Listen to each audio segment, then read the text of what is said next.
word of introduction first about our distinguished guest.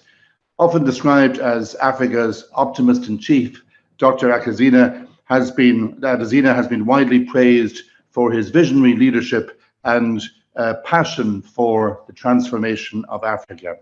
Since he took over as president of the AfDB in 2015, the bank has achieved the highest capital increase since its establishment in 1964. Let me open our conversation, Dr. Adesina, by asking you just a couple of general questions about the work of the bank. You are responsible for having conceived the so-called high five priorities, the strategic priorities for the bank. Could you tell us a little bit about how you see these priorities helping African countries to take forward the work of achieving the Sustainable Development Goals? The high fives that you mentioned, David, at the bank, I like 5 things. So the 5 things that we started off was called high fives: light up and power Africa, to feed Africa, to industrialize Africa, to integrate Africa, and to improve the quality of life of the people of Africa. Well, it looks pretty simple, like you're doing high fives for everybody else, but in fact, they are very, very powerful. You know, the United Nations Development Program did an independent assessment, and they found out that, you know, if Africa were to achieve these high fives, it will have achieved 90% of the Sustainable Development Goals. In essence, David, the African Development Bank's high fives are the accelerators of Africa's development. We've been able to connect 21 million people in terms of access to new electricity connections. You take a look at agriculture, for example. We've been able to get 79 million people with access to, 76 million people with access to improve agricultural technologies for food security. Now, finance is very, very important. And so we do quite a lot of investments in investee companies on the access to finance. And our work on that has improved the access to finance for 12 million people. Now, when you take off infrastructure is one of the big things the bank does. We've invested more than $40 billion on infrastructure in the last 7 years alone. You know, so our work on transport, for example, has provided access to 69 million people in terms of access to improved transport services. And when you look at urbanization in Africa, the whole issue of water and sanitation is a very big issue. And our work has provided access to 50 million people with access to improved water and sanitation in that short period of time. You know, last year, the African Development Bank was ranked by Global Finance as the best multilateral financial institution in the world. Those are remarkable achievements, indeed in such a short space of time under your leadership. Obviously, right now there are clouds on the horizon. I mean, big clouds, and notably the impact of the Russia-Ukraine conflict. How do you see the repercussions of that conflict in terms of food security in Africa, food access?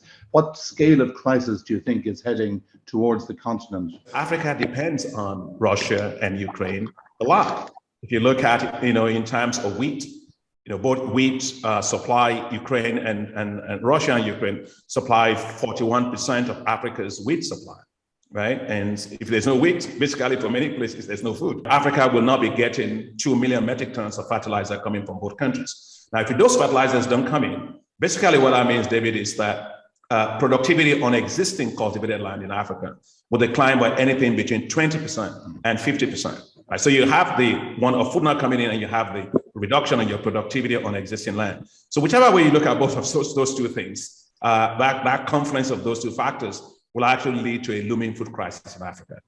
But here is where we have been very, very quick to respond to this. We launched a $1.5 billion African emergency food production plan to help Africa to produce and compensate for what is not going to be getting from those countries. Now, this $1.5 billion emergency food production facility will allow Africa to produce 38 million metric tons of food. So I am confident, because our plan is based on what has been working. We'll have to take that to scale, but I think it's also an opportunity for us to finally do what we should have done a long time ago, a real deep structural transformation to unlock the full potential of Africa. when COVID-19 actually hit, it was a real eye-opener for me because Africa did not have even basic gloves. It didn't have access to personal protective equipment. It did not have access to testing kits. It did not even have access to laboratories. There was only one or two in Africa that could actually test for things.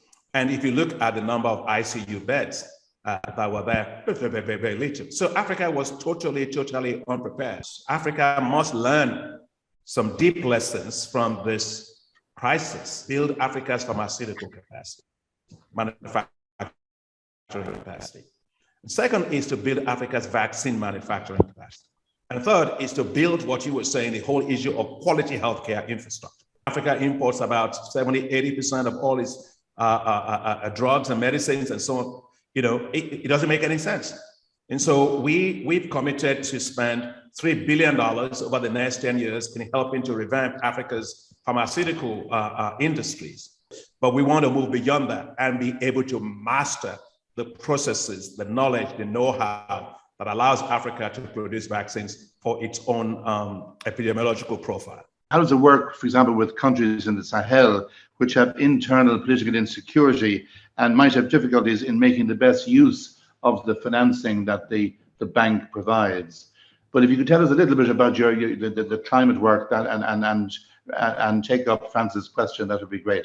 Okay, now let me talk first on the climate side. You know, I mean, climate change is a real problem for Africa. You know, Africa doesn't contribute for more than 4% of the carbon emissions in the world, but suffers disproportionately from the negative consequences of it.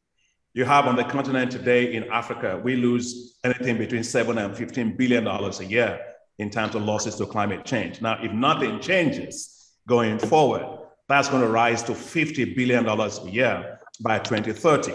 So that's really going to be almost 7% of Africa's GDP going into that. So it's a massive problem that it has created. Now, the issue is Africa needs to adapt to climate change, right? So a lot of focus has to be on climate adaptation. And that's where our priority is. As a bank today, we have doubled our climate finance to reach $25 billion by 2025. Now, a big chunk of that is actually focused on climate adaptation.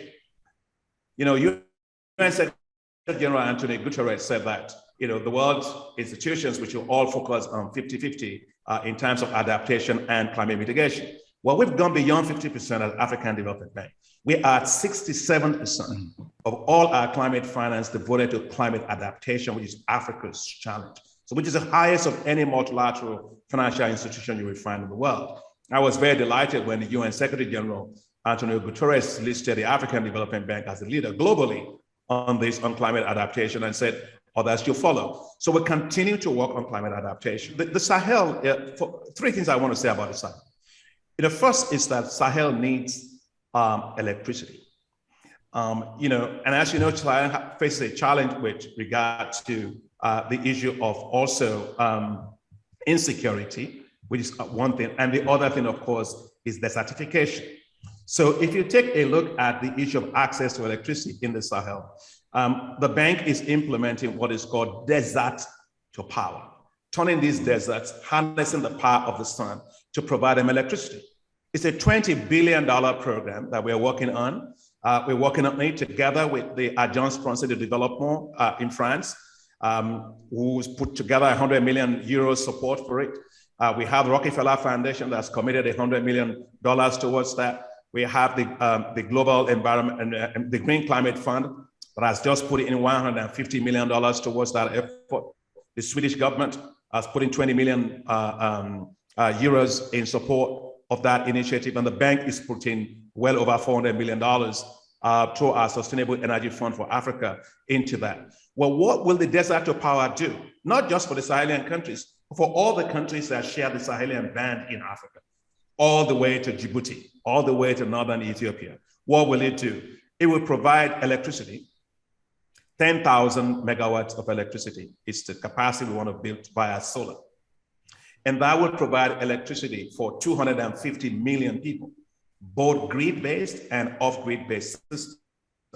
And when it is completed, it will be the largest solar zone in the world. Unfortunately, insecurity has increased significantly across the Sahel, as you know. We have to now make a link between security, between growth, between security linking it to investment, to growth and development.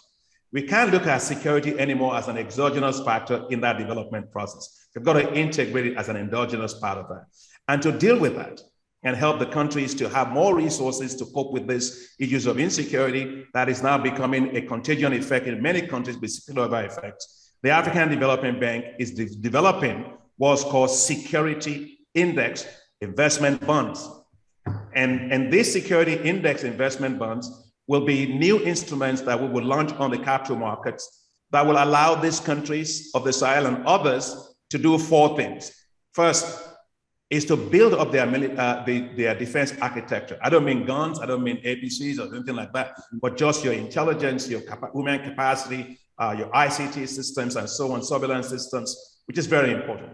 And second is to rebuild damaged infrastructure in areas of conflict. Third is to rebuild social infrastructure, water, health, education, in areas that have been devastated, because if you don't have those, then you've lost the battle of the mind and soul of the population. And the last one is to also protect areas where you have strategic investments from terrorists and others doing that. So we are trying to do that to support them to be more stable economies. And lastly is the whole issue of the climate, the issue of desertification is a big problem in the Sahel. And that's why I really want to applaud the work that's been led by President Macron in France, and also with the United Nations Secretary General, Antonio Guterres, and my sister, Amina Mohammed, there on the Great Green Wall. Because the Great Green Wall is the buffer to protect the Sahel from desertification. And the African Development Bank is a champion of that, and we committed $6.5 billion towards that Great Green Wall. So at the end of the day, all I'm saying is we've got to help the Sahelian economies to be more stable climate-wise, reduce desertification, but also make sure that they have more resources to cope with the issues of rising expenditures that are making on the military, which is actually reducing and displacing, let me say, the financing going to development. So any economy without electricity is not a living economy. It's not a dynamic economy. It's not one that can create job or industrialize and things like that, and be competitive. And that's why Light Up and Power Africa is a major, a top priority for us in Africa. Today, 83-84% of all of our investment in energy in Africa is focused on renewable energy. So, for example, we actually help to finance the new Ouazzazate, which is the world's largest concentrated solar power plant, which is 510 megawatts, which is based in Morocco. The second one is we did a 310 megawatts, which is in Lake Turkana project, which is in Kenya, which is the largest wind power plant in Africa. But we are also investing in geothermal. So geothermal, for example, in the area that you know were in Kenya, in the Rift Valley area, that geothermal now supplies more than 60% of the electricity of Kenya. We are also investing in hydro. So basically, but as we look at energy, with all of that I've just mentioned to you, we must also realize that three things are fundamentally important. One is access, second is affordability, and third is security and stability of supply. So for Africa, yes, we're doing all we can on the renewable side, but there are limits to what renewable alone can do because of the intermittency of the power supply.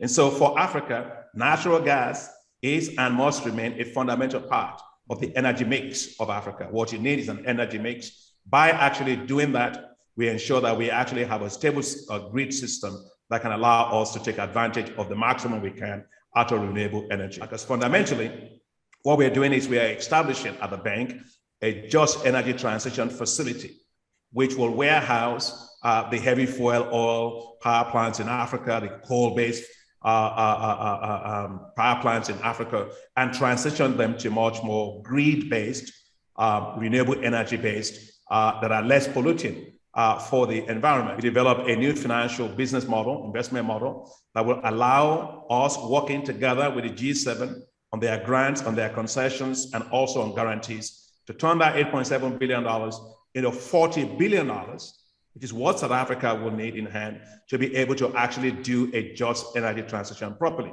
And I must add, the business model we have will allow South Africa to raise all that money without incurring debt at all. Infrastructure, could you just tell us very, very quickly what your priorities are there?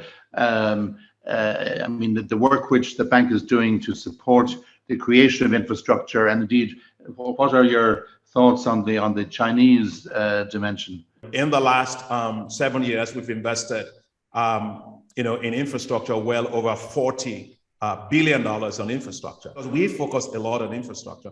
And that infrastructure includes, for example, road transport corridors, energy infrastructure, digital infrastructure, but also water and sanitation to cope with rapidly urbanizing societies like we have in Africa. And including energy transmission infrastructure. So if I can give you 1 or 2 key infrastructure that is actually transforming the continent. Take, for example, the transport corridor that is linking Ethiopia, Addis Ababa to Nairobi. And so it provides, it's a $1.1 billion investment by the bank, over 1,100 kilometers. And it's almost completed. When it's completed, David, it will allow trade between Ethiopia and Kenya to rise by 400%. You take, for example, another type of infrastructure, which is very, very important, which is port infrastructure. You look at the Walvis Bay port in Namibia, for example, we put about $380 million into that. And that will reduce the cost of accessing port for the landlocked countries, Malawi, Zimbabwe, and Zambia and all that, that are going to use that port because of the increased capacity of the port. Digital economy is where we are today. And so you do need to have digital infrastructure. So the bank has invested a lot in this digital infrastructure, submarine cables in East Africa and Central Africa, and the Trans-Sahara submarine network to link us all the way to North Africa and then into Europe, which is very, very important for all the digital services that one is talking about today. And if I may also add one thing, is just at the Africa Investment Forum that we had just this year, the big corridor that's supposed to link Lagos to Abidjan, going through Benin and going to Accra and all the way to Abidjan, and of course, eventually up to Senegal. We were able to raise roughly $15.6 billion of investment commitment from investors towards that project that will be landmark in the region. So there are many, many types of infrastructure that we are doing. But 3 things I want to say on infrastructure. First is that as we do infrastructure, we must recognize that governments alone cannot and should not do infrastructure. Because if governments get debt, and the debt is, if you look at a lot of the debt Africa has today, it's quite a lot of it is infrastructure related debt. Okay, but if government is putting all of that in its own books, that's not necessarily good. So we believe that it's time to do a lot more public-private partnerships on infrastructure to make sure that we reduce the debt overhang that comes from infrastructure. Secondly, is the importance of also making sure that infrastructure is quality infrastructure, not just any kind of infrastructure. So we have had a lot of the G20 principles on quality infrastructure, because you have to look at the life cycle costs and maintenance costs of infrastructure, quality infrastructure. And that's why, and environmentally climate resilient infrastructure.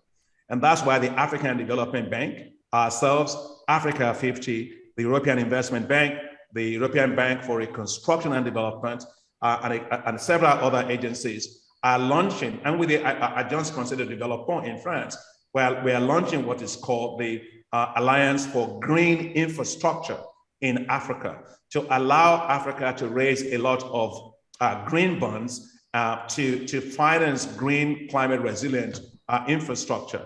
And the last thing I want to say on infrastructure, which is particularly important, is that if there is one type of infrastructure that I don't like and I will never subscribe to, it's infrastructure that is built with natural resources backing the loans.